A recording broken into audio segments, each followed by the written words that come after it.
18세기 독일의 철학자 아르투어 쇼펜하워는 어느 날 자신이 묵던 하숙집 계단에서 한 노부인과 말다툼을 벌였습니다. 그 노부인이 목소리를 높이며 계속 따지자 쇼펜하워는 결국 그녀를 계단 아래로 밀어버렸고 그 일로 법정까지 가게 되었습니다. 세계적인 철학자조차 순간의 분노 앞에서는 자신을 잃었고 그 대가는 평생 그를 따라다녔던 것이죠. 평생 배상금을 물어야 했던 그는 분노라는 감정이 얼마나 무서운 것인지 뼈저리게 깨달았을 겁니다. 우리는 그런 사람을 만날 때마다 가슴이 철렁 내려앉습니다. 말 한마디 제대로 못하고 얼어붙은 채 그 자리를 벗어나지만 집에 돌아와서는 그 장면이 계속 떠오릅니다. 잠도 제대로 이루지 못하고 내가 뭘 잘못했나 하며 스스로를 탓하게 되죠. 내가 너무 예민한 건가 하는 자책까지 따라옵니다. 그런데 어쩌면 그 사람이 이상한 게 아니라 우리가 그동안 잘못 대응해 왔을 수도 있습니다. 겉으로는 단순히 성격이 급하고 참을성 없는 사람처럼 보이지만 실제로는 깊은 곳에서 반복되는 감정 패턴이 작동하고 있습니다. 분노를 잘 내는 사람과 화를 참는 사람 사이에는 우리가 생각하는 것보다 훨씬 더 근본적인 차이가 존재합니다. 이걸 알고 나면 다음부터는 같은 상황이 완전히 다르게 보이기 시작합니다. 왜 어떤 사람은 늘 같은 방식으로 폭발하는지 이해하게 되면서 우리 마음도 조금씩 편해집니다. 오늘 이야기는 상대를 바꾸려는 이야기가 아니라 내 감정을 지키고 내 마음을 보호하는 이야기입니다. 안녕하세요. 여기는 사유이 형태입니다. 구독과 좋아요로 함께 해주세요. 마음이 편안해지는 이야기들로 찾아가겠습니다. 자, 그럼 이제 첫 번째 이야기를 시작해 보겠습니다. 그 사람은 왜 늘 그 순간에 폭발하는 걸까요? 박정호 씨는 지난주 금요일 오후 동네 정형외과 대기실에 앉아 있었습니다. 무릎이 아파서 진료를 받으러 온 것이었습니다. 대기 번호는 32번까지 불렸고 그의 번호는 38번이었습니다. 노인 환자들이 대부분이었고 소독약 냄새가 코를 찔렀습니다. 33번 환자분, 2번 진료실로 들어가세요. 안내 방송이 나왔습니다. 그때 대기실 한쪽에 앉아있던 60대 남성이 갑자기 벌떡 일어났습니다. 잠깐만요. 그의 목소리가 대기실 전체에 울렸습니다. 내가 먼저 왔는데 왜 계속 다른 사람들만 들어가는 겁니까? 접수창구 직원이 당황한 표정으로 물었습니다. 손님 번호가 어떻게 되시죠? 42번이요. 나는 2시에 접수했다고요. 남성의 얼굴이 붉어지기 시작했습니다. 저희는 접수 순서대로 진료를 보고 있습니다. 42번은 조금만 기다리라고요? 내가 벌써 40분을 기다렸어요. 남성은 주먹으로 접수 창구 카운터를 쾅 쳤습니다. 이게 정상적인 병원 운영입니까? 대기실이 얼어붙었습니다. 박정호 씨는 시선을 아래로 내리고 무릎만 바라봤습니다. 간호사가 급히 나와 설명을 시도했지만 남성은 계속 목소리를 높였습니다. 내가 지금 다리를 절면서 왔단 말이에요. 결국 간호사가 그를 먼저 진료실로 안내했습니다. 대기실에는 무거운 침묵만 남았습니다. 박정호 씨는 스마트폰 화면을 꺼버렸습니다. 옆자리 50대 여성이 작은 목소리로 중얼거렸습니다. 우리도 다 아픈데. 진료를 마치고 집으로 돌아오는 길에도 저녁을 먹을 때도 그 장면은 머릿속에서 지워지지 않았습니다. 저 사람은 정말 아팠던 걸까? 아니면 그냥 화가 나서 그랬던 걸까? 그 사람이 그런 행동을 하는 건 대부분 오래전부터 쌓인 패턴 때문입니다. 이건 성경 문제가 아니라 자신도 제어하기 어려운 감정의 흐름이죠. 말은 멀쩡한데 행동은 다르게 움직이는 사람들은 자신이 왜 그러는지 정확히 모르는 경우가 많습니다. 로마의 철학자 세네카는 이렇게 말했습니다. 화는 짧은 광기다. 분노는 순간적으로 이성을 마비시키고 그 사람이 평소에 가진 판단력과 자제력을 모두 무력화시킵니다. 화를 내는 순간 그 사람은 자신이 아닌 다른 사람이 되는 것이죠. 우리가 그 자리에서 느낀 두려움과 당황스러움은 자연스러운 반응입니다. 하지만 그 감정을 집에 가져와서 계속 곱씹을 필요는 없습니다. 그 사람의 분노는 우리가 만든 것이 아니라 오래전부터 그 안에 쌓여 있던 것이니까요. 우리는 그저 그 순간 그 자리에 있었을 뿐입니다. 그것만으로도 충분히 힘들었을 겁니다. 이제는 그 무게를 내려놓아도 됩니다. 두 번째 이야기입니다. 화내는 사람 뒤에 숨은 진짜 감정에 대해 들어보겠습니다. 김순자 씨는 요양병원에서 15년째 간병인으로 일하고 있습니다. 지난달부터 담당하게 된 이철수 할아버지는 72세였는데 처음 만났을 때부터 유독 까다로웠습니다. 아침마다 물이 미지근해, 죽이 너무 뜨거워 하며 투덜거렸고 조금만 늦으면 내가 여기서 죽어도 모르겠네 같은 말을 했습니다. 어느 화요일 오전이었습니다. 김순자 씨가 할아버지 방에 들어가 아침 식사를 준비하고 있었습니다. 그날따라 할아버지는 더 신경질적이었습니다. 수저가 왜 이렇게 더러워? 김순자 씨가 확인해 보니 깨끗했지만 다시 닦아서 가져다 드렸습니다. 이 죽은 누가 먹으라고 만든 거야? 소금도 안 들어갔어. 김순자 씨는 참을성 있게 소금을 조금 넣어드렸습니다. 하지만 할아버지는 숟가락을 내려놓으며 고개를 돌렸습니다. 먹기 싫어. 다 가져가. 김순자 씨는 한숨을 쉬었습니다. 이런 일이 벌써 일주일째 반복되고 있었습니다. 점심시간이 되어 다시 방에 들어갔을 때 할아버지는 창밖만 바라보고 있었습니다. 김순자 씨가 식판을 놓으며 말했습니다. 할아버지, 점심 드세요. 할아버지는 대답이 없었습니다. 김순자 씨가 다가가서 보니 할아버지 눈가가 붉어져 있었습니다. 할아버지, 김순자 씨가 조심스럽게 불렀습니다. 할아버지는 여전히 창밖을 보며 말했습니다. 우리 딸이 요즘 전화도 안 해. 목소리가 떨렸습니다.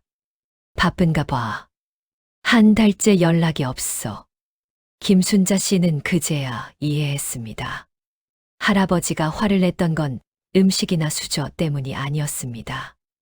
딸이 안 오니까 서운하시죠? 김순자 씨가 조용히 물었습니다. 할아버지는 고개를 끄덕였습니다. 내가 짐이 된 것 같아. 그리고는 눈물을 닦았습니다. 김순자 씨는 할아버지 옆에 앉았습니다. 할아버지, 딸분도 마음은 늘 여기 계실 거예요. 그날 이후로 할아버지는 조금씩 달라졌습니다. 여전히 가끔 투덜거렸지만 예전처럼 심하게 화를 내지는 않았습니다. 김순자 씨가 할아버지, 오늘 기분 어떠세요? 하고 물으면 그냥 그래.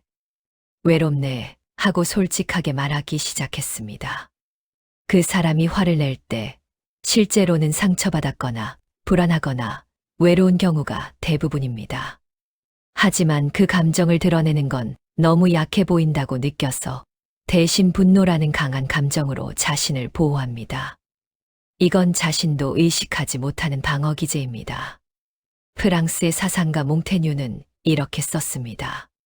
화를 내는 사람은 자신의 약함을 소리로 가리고 있을 뿐이다. 분노 뒤에는 언제나 더 깊고 연약한 감정이 숨어 있고 그 감정을 마주하는 게 두려워서 화를 내는 것입니다. 우리가 그 화를 개인적으로 받아들일 필요는 없습니다. 그 분노는 우리를 향한 게 아니라 그 사람 안의 두려움과 외로움이 밖으로 새어나온 것이니까요. 우리는 그저 한 발짝 물러서서 그 감정이 지나가도록 내버려 두면 됩니다. 그리고 가능하다면 그 뒤에 숨은 진짜 감정을 이해해 주려는 마음만 가져도 충분합니다. 세 번째 이야기로 넘어가겠습니다. 그 사람을 폭발시키는 말의 비밀입니다. 이영수 씨는 지난주 일요일 어머니 생신 때문에 형제들이 모두 모였습니다. 오랜만에 가족이 한자리에 모이는 날이었고 어머니는 아침부터 음식을 준비하느라 분주했습니다. 이영수 씨는 오후 2시쯤 도착했고 형은 이미 와 있었습니다.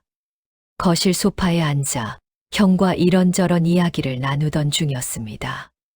형은 최근 사업이 잘 안 풀려서 스트레스를 많이 받는다는 얘기를 몇 번 했었습니다. 이영수 씨는 그걸 알고 있었지만 오랜만에 만난 김에 가볍게 안부를 물어볼 생각이었습니다. 형, 요즘 일은 어때? 이영수 씨가 웃으며 물었습니다. 순간 형의 표정이 굳어졌습니다. 몇 초간의 침묵이 흘렀고 형이 입을 열었습니다.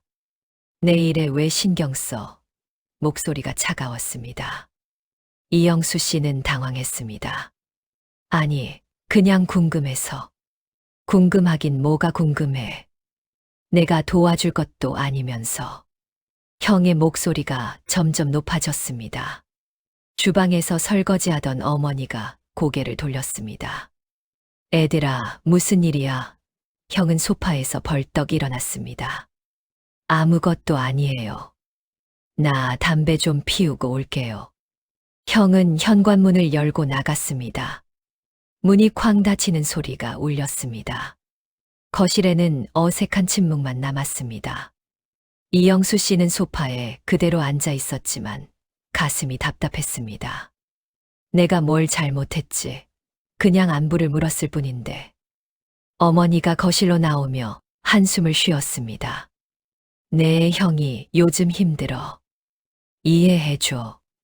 이영수 씨는 고개를 끄덕였지만 속으로는 억울했습니다. 힘든 건 알지만 나한테 왜 화를 내는 거지? 20분쯤 지나서 형이 돌아왔습니다. 담배 냄새를 풍기며 다시 소파에 앉았습니다. 하지만 아무 말도 하지 않았습니다. 이영수 씨도 말을 걸지 못했습니다. 저녁 식사 시간이 되어 가족들이 식탁에 모였지만 형과 이영수 씨는 눈도 마주치지 않았습니다. 집으로 돌아오는 차 안에서 이영수 씨는 계속 그 장면을 떠올렸습니다. 일은 어때라는 말 한마디가 왜 그렇게 큰 문제가 되었는지 이해할 수 없었습니다. 아내에게 얘기했지만 아내도 딱히 답을 주지 못했습니다. 그날 밤 형에게서 문자가 왔습니다. 아까는 미안. 요즘 예민해서. 짧은 문자였습니다. 이영수 씨는 답장을 보냈습니다. 괜찮아. 형도 힘들지. 하지만 마음 한편은 여전히 불편했습니다. 어떤 사람들에게는 절대 건드리면 안 되는 단어나 주제가 있습니다. 문제는 그게 무엇인지 본인조차 정확히 모른다는 점입니다. 예를 들어, 일은 어때? 라는 평범한 질문이 누군가에게는 너는 실패했잖아 라는 비난으로 들립니다.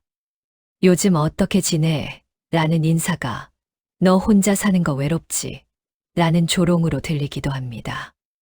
이건 논리적으로 따져볼 문제가 아닙니다. 그 단어가 나오는 순간 과거의 상처나 실패가 영화 장면처럼 한꺼번에 떠오르면서 감정이 폭발하는 겁니다.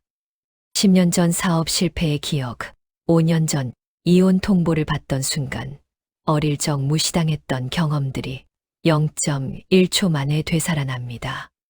본인도 왜 그렇게 화가 나는지 설명하지 못합니다. 그저 가슴이 뜨거워지고 얼굴이 달아오르고 입에서 날카로운 말들이 튀어나올 뿐입니다. 더 힘든 건 그 단어가 매번 같은 것도 아니라는 점입니다. 어제는 괜찮았던 말이 오늘은 폭발 버튼이 됩니다. 왜냐하면 그날의 기분, 그 순간의 상황, 누가 그 말을 했는가에 따라서 반응이 달라지기 때문입니다. 가장 가까운 사람이 한 말일수록 더 깊이 박힙니다. 넌 늘 그래라는 말이 친구에게는 농담으로 들리지만 배우자에게는 평생의 원망으로 쌓입니다. 그리고 그 사람은 화를 낸 후에 후회합니다. 진정하고 나면 내가 왜 그랬을까 싶지만 그 순간에는 어쩔 수가 없었습니다. 감정이 이성보다 빠르게 움직였고 몸이 먼저 반응했습니다. 이건 성격의 문제가 아니라 감정의 기억이 작동하는 방식입니다. 독일의 철학자 니체는 이렇게 말했습니다. 우리는 과거를 잊지 못한다. 다만 그것을 느끼지 않는 척할 뿐이다. 어떤 사람들은 특정 단어나 상황에서 과거의 아픔이 순식간에 되살아나고 그 순간 이성은 작동을 멈춥니다. 우리가 무심코 던진 말이 상대에게는 깊은 상처를 건드리는 말이 될 수 있습니다. 하지만 그건 우리 잘못이 아닙니다. 우리는 상대의 모든 과거와 상처를 알 수 없으니까요. 다만 그 순간 우리가 할 수 있는 건 한 발짝 물러서서 상대가 진정할 시간을 주는 것입니다. 그리고 그 화를 우리 것으로 만들지 않는 것입니다. 그 사람의 폭발은 우리 때문이 아니라 그 사람 안에 오래전부터 쌓여 있던 것이 터진 것일 뿐입니다. 네 번째 이야기입니다. 화내는 사람 앞에서 우리가 얼어붙는 이유를 살펴보겠습니다. 정미숙 씨는 회사에서 12년째 일하고 있는 대리입니다. 그녀가 가장 두려워하는 순간은 월요일 오전 회의 시간입니다. 부장인 최진호 씨는 주말에 무슨 일이 있었는지 월요일마다 유독 신경질적이었습니다. 지난주 월요일도 그랬습니다. 오전 10시 회의실에 팀원 5명이 모였습니다. 최 부장이 들어오자마자 느낌이 이상했습니다. 인사도 없이 의자를 끌어당기며 앉았고 노트북을 탁 소리 나게 펼쳤습니다. 정미숙 씨는 본능적으로 등을 꼿꼿이 세웠습니다. 지난주 프로젝트 진행 상황 보고회. 최 부장이 말했습니다. 김 대리가 먼저 보고를 시작했습니다. A사와의 계약은 90% 완료되었고 이번 주 금요일까지. 90%요? 최 부장이 말을 끊었습니다. 금요일이면 이번 주 끝인데 아직도 90%라고요? 김 대리의 목소리가 작아졌습니다. 네, 그게 상대 측에서 조건 검토가 조금 늦어져서. 조건 검토가 늦어진 게 언제부턴데 왜 나한테 보고를 안 했어요? 최 부장의 목소리가 높아졌습니다. 회의실 안이 긴장으로 얼어붙었습니다. 정미숙 씨는 자신의 차례가 다가오는 게 느껴졌습니다. 손바닥에 땀이 났습니다. 그녀는 지난주 금요일에 이미 자료를 완벽하게 준비해 두었지만 지금 이 순간 그 자료가 제대로 된 것인지 확신이 서지 않았습니다. 혹시 내가 뭘 빠뜨린 건 아닐까? 정 대리, 당신 차례요. 최 부장이 말했습니다. 정미숙 씨는 숨을 한 번 크게 들이마시고 자료를 펼쳤습니다.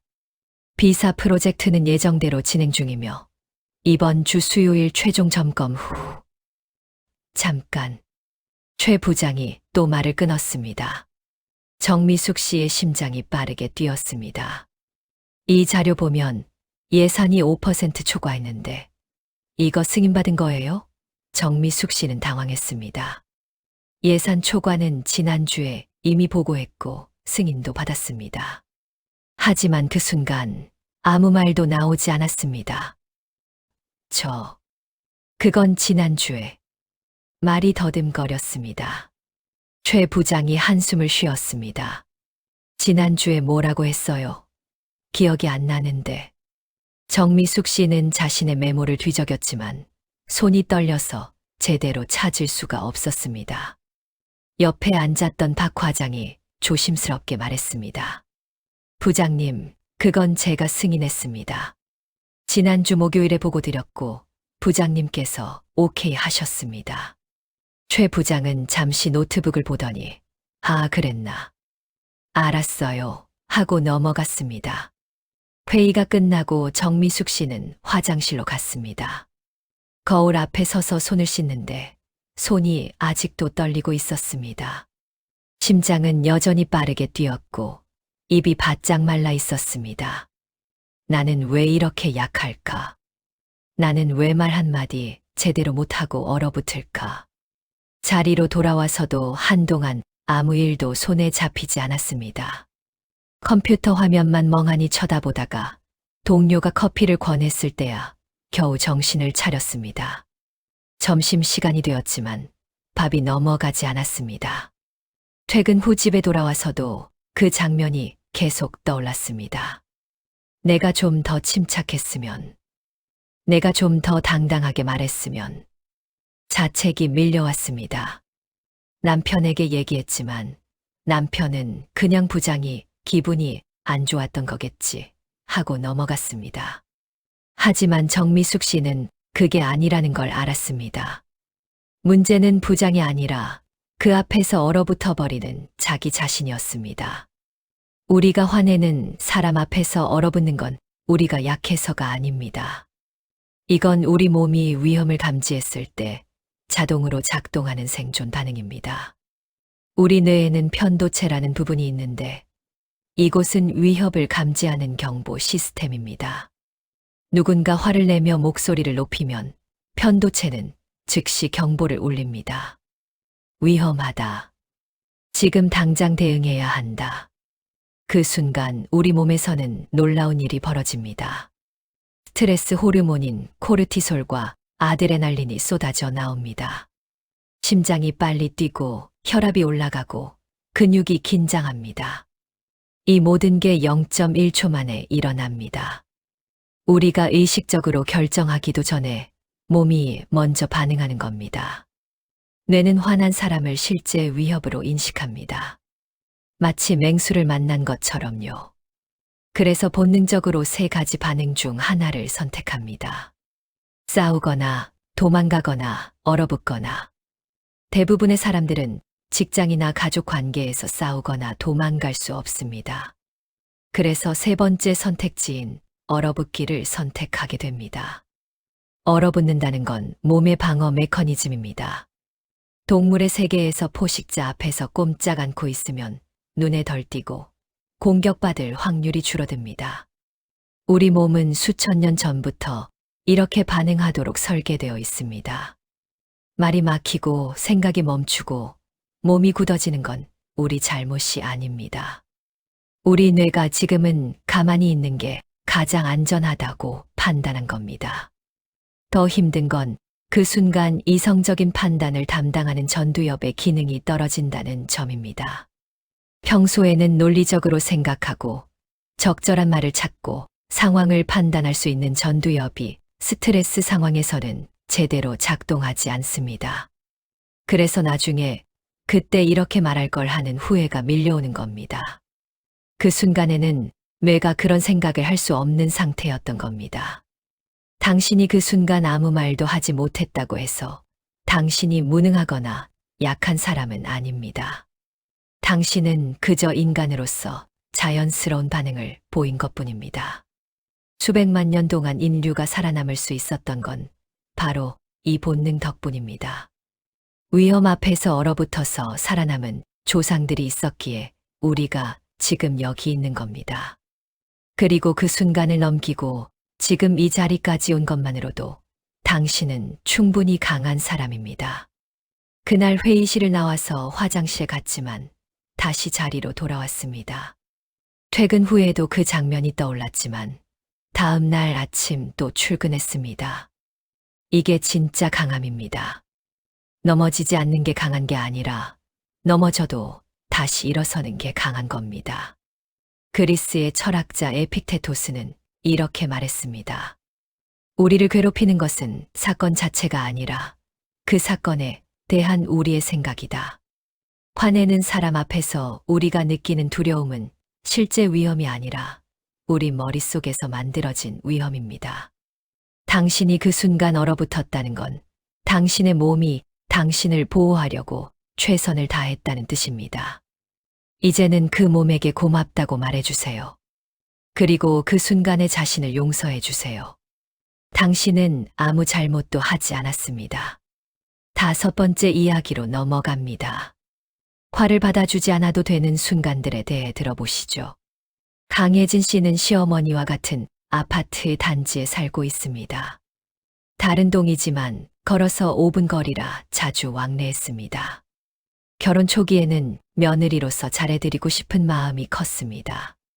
일주일에 3번은 시어머니 댁에 가서 청소를 도와드리고 반찬도 만들어드렸습니다. 하지만 시어머니는 늘 뭔가 불만족스러워 보였습니다. 이 김치는 왜 이렇게 싱거워? 청소를 이렇게 대충 하면 어떡해? 처음에는 제가 아직 서툴러서 그래요 하며 웃어 넘겼습니다. 하지만 시간이 지날수록 힘들어졌습니다. 지난주 수요일이었습니다. 강혜진 씨는 오전에 시어머니 댁을 방문했습니다. 냉장고에 반찬이 떨어진 것 같아서 몇 가지 만들어서 가져갔습니다. 시어머니는 반찬통을 하나씩 열어보더니 표정이 굳었습니다. 이게 뭐야? 나물에 참기름도 안 넣었어. 강혜진 씨가 조심스럽게 말했습니다. 어머니, 지난번에 참기름 맛이 느끼하시다고 하셔서요. 시어머니는 눈을 크게 떴습니다. 내가 언제 그런 소리를 했어? 목소리가 높아졌습니다. 강혜진 씨는 당황했습니다. 분명히 지난달에 참기름 조금만 넣어달라고 하셨던 게 기억났습니다. 어머니, 정말이에요. 그때 직접 말씀하셨잖아요.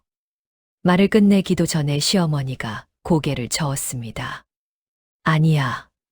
그런 말 안 했어. 시어머니의 얼굴이 붉어졌습니다.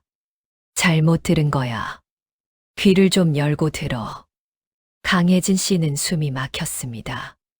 뭘 말해도 잘못이 되는 것 같았습니다.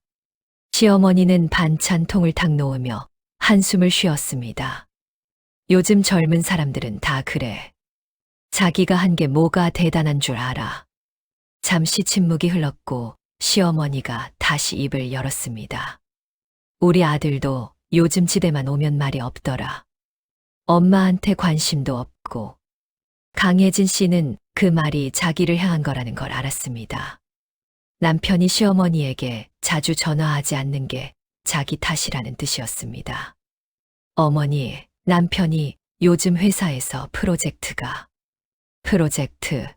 시어머니가 말을 끊었습니다. 그게 핑계가 돼. 엄마한테 전화 한 통 하는 게 그렇게 바빠. 강혜진 씨는 더 이상 참을 수 없었습니다.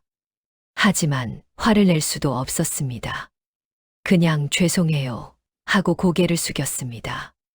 시어머니는 됐어, 가봐. 바쁠 텐데 하며 손을 저었습니다. 강혜진 씨는 집으로 돌아왔습니다. 집에 와서 소파에 앉았는데 눈물이 났습니다. 남편에게 전화했지만 회의 중이라고 했습니다. 혼자 앉아서 계속 생각했습니다. 내가 뭘 잘못한 거지? 내가 더 잘해야 하나? 아니면 내가 예민한 건가? 그날 저녁 남편이 퇴근해서 들어왔습니다. 강혜진 씨가 오늘 있었던 일을 얘기했습니다. 남편은 어머니가 원래 그러셔. 신경 쓰지 마 하고 넘어갔습니다. 하지만 강혜진 씨는 신경을 안 쓸 수가 없었습니다. 매주 이런 일이 반복되는데 어떻게 신경을 안 쓸 수 있을까요? 다음 날 강혜진 씨는 친구를 만났습니다. 친구에게 털어놓았더니 친구가 말했습니다. 혜진아, 너는 왜 그 화를 다 받아줘? 시어머니가 화내는 게 너 때문이 아닌데. 그 말이 가슴에 와닿았습니다. 내 때문이 아니라고? 친구가 계속 말했습니다. 시어머니는 원래 외롭고 불안하신 거야. 그래서 누군가에게 화를 내는 거지. 그게 너일 뿐이야. 너는 그냥 거기 있었을 뿐이고. 강혜진 씨는 그제야 조금 이해가 됐습니다. 집으로 돌아오는 길에 생각했습니다. 나는 시어머니의 화를 다 받아줄 필요가 없구나. 그 화는 원래 시어머니 것이었고 나한테 던져진 거일 뿐이구나. 우리는 화를 받아주지 않아도 됩니다. 누군가 화를 낸다고 해서 그게 우리 책임이 되는 건 아닙니다. 화를 내는 사람은 자신의 감정을 해결하지 못해서 다른 사람에게 던지는 것뿐입니다. 우리는 그걸 받지 않을 권리가 있습니다. 그냥 옆으로 비켜서서 그 화가 땅에 떨어지도록 내버려 둘 수 있습니다. 철학자 노자는 이렇게 말했습니다. 다른 사람의 분노에 반응하지 않는 것이 진정한 힘이다. 화를 받지 않는다는 건 무시하는 게 아니라 그 화가 우리 것이 아니라는 걸 아는 겁니다. 다른 사람의 감정을 책임질 필요가 없습니다. 그 사람이 화를 내는 건 그 사람의 선택이고 그 화를 받지 않을 수 있습니다. 이건 냉정함이 아니라 자기 보호입니다. 마음은 스스로 지켜야 합니다. 마지막 6번째 이야기입니다. 거리를 두는 것도 사랑이라는 이야기를 나눠보겠습니다. 조현우 씨는 67세입니다. 평생 성실하게 살아온 사람입니다. 40년 동안 한 회사에서 일했고 정년 퇴직 후에는 작은 구멍가게를 운영하며 소소하게 생활했습니다. 부인과 사이도 좋았고 자식들도 잘 키웠다고 생각했습니다. 하지만 몇 년 전부터 아들과의 관계가 어려워졌습니다. 아들은 40대 중반인데 결혼도 하지 않고 혼자 살았습니다. 조현우 씨는 아들이 걱정되어서 자주 전화를 했습니다.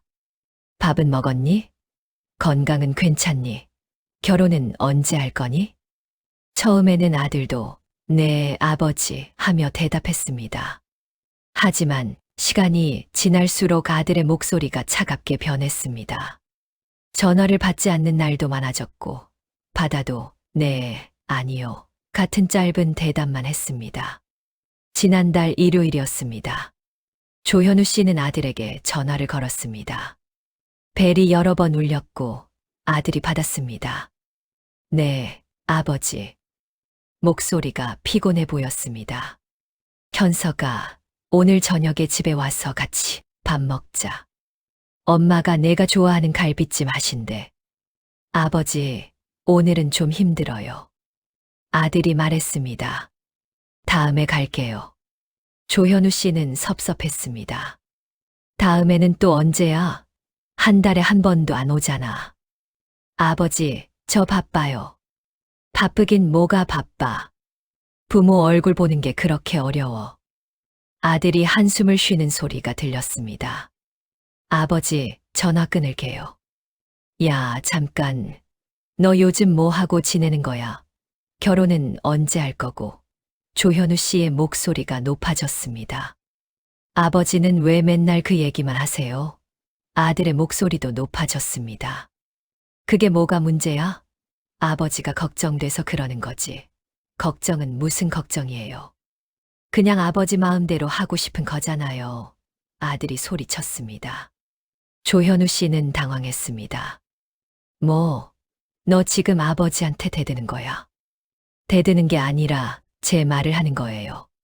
저는 제 인생 살고 싶어요. 아버지 인생 말고요. 아들이 말했습니다. 그리고 전화를 끊어버렸습니다. 조현우 씨는 핸드폰을 든 채 멍하니 서 있었습니다. 부인이 물었습니다. 여보, 무슨 일이야? 조현우 씨는 대답하지 못했습니다. 가슴이 답답했습니다. 내가 뭘 잘못했나? 나는 그저 아들이 걱정돼서 전화한 건데. 그날 밤 조현우 씨는 잠을 이루지 못했습니다. 아들의 말이 계속 떠올랐습니다. 아버지 인생 말고요. 그 말이 가슴에 박혔습니다. 다음 날 아침 부인이 조용히 말했습니다. 여보, 현석이한테 좀 거리를 두는 게 어때? 거리를 둔다고 조현우 씨가 되물었습니다. 우리 아들인데 어떻게 거리를 두냐고. 부인이 말했습니다. 여보, 우리가 너무 많이 간섭했어. 현석이도 이제 어른이잖아. 자기 인생을 살고 싶을 거야. 조현우 씨는 부인의 말이 이해되지 않았습니다. 하지만 며칠을 생각한 끝에 아들에게 전화하지 않기로 했습니다. 일주일이 지났고 2주가 지났고 한 달이 지났습니다. 조현우 씨는 매일 핸드폰을 보며 아들의 전화를 기다렸지만 오지 않았습니다. 2달쯤 지났을 때였습니다. 아들에게서 문자가 왔습니다. 아버지, 다음 주 일요일에 집에 갈게요. 오랜만에 엄마 음식 먹고 싶어요. 조현우 씨는 눈시울이 붉어졌습니다. 그래, 와라. 엄마가 내가 좋아하는 거 해놓을 거야. 일요일에 아들이 왔습니다. 오랜만에 보는 아들의 얼굴은 편안해 보였습니다. 거실에 앉아 차를 마시는데 아들이 말했습니다. 아버지, 갈비찜 맛있네요. 그리고 잠시 멈칫하더니 덧붙였습니다. 역시 엄마 손맛이 최고예요. 조현우 씨는 아무 말 없이 고개를 끄덕였습니다. 식사를 마치고 아들이 일어서려는데 조현우 씨가 말했습니다. 현서가. 네, 건강 챙겨. 아들이 잠깐 망설이다가 말했습니다. 아버지도요. 그게 전부였지만 조현우 씨는 그걸로 충분했습니다. 거리를 두는 것도 사랑입니다. 때로는 가까이 있는 것보다 한 발짝 떨어져서 상대를 존중해 주는 게 더 큰 사랑입니다. 우리가 사랑하는 사람이라고 해서 그 사람의 모든 것을 알아야 하고 모든 것을 관여해야 하는 건 아닙니다. 거리를 두고 나면 오히려 더 건강한 관계가 됩니다. 철학자 칼릴 시브라는 이렇게 말했습니다. 사랑 안에서도 공간을 두어라. 하늘의 바람이 그 사이에서 춤추게 하라. 거리는 단절이 아니라 서로를 숨 쉬게 하는 공간입니다. 화를 자주 내는 사람과도 마찬가지입니다. 때로는 거리를 두는 게 나을 때가 있습니다. 매번 그 화를 받아주고 설득하려고 애쓰는 것보다 조용히 한 발짝 물러서는 것도 방법입니다. 그게 냉정한 게 아니라 나를 지키면서 동시에 상대도 존중하는 방법입니다. 오늘 우리는 욱하고 화를 잘 내는 사람들에 대해 이야기했습니다. 그 사람들이 왜 그러는지, 그 뒤에 어떤 감정이 숨어 있는지, 그리고 우리는 어떻게 대응해야 하는지 함께 살펴봤습니다. 화를 내는 사람 앞에서 우리가 얼어붙는 건 우리가 약해서가 아닙니다. 그건 우리 몸이 우리를 보호하려는 자연스러운 반응입니다. 그리고 그 화를 우리가 다 받아줄 필요도 없습니다. 그 화는 원래 그 사람의 것이었고 우리에게 던져진 것일 뿐입니다. 때로는 거리를 두는 것도 사랑이고 때로는 침묵하는 것도 지혜입니다.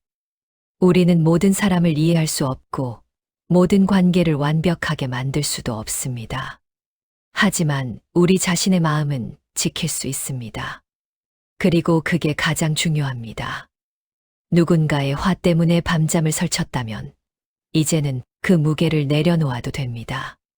그 사람의 분노는 당신이 만든 것이 아니고 당신이 해결해야 할 문제도 아닙니다. 당신은 그저 그 순간 그 자리에 있었을 뿐입니다. 오늘 하루도 누군가의 화 앞에서 힘들었을 당신에게 이 말을 전하고 싶습니다. 당신은 충분히 잘하고 있습니다. 당신은 충분히 강한 사람입니다. 그리고 당신의 마음은 당신이 지켜야 할 가장 소중한 것입니다. 끝까지 함께 해주셔서 고맙습니다. 구독과 좋아요 눌러주시면 사람 관계로 힘들지 않도록 편안한 이야기 계속 전해드리겠습니다.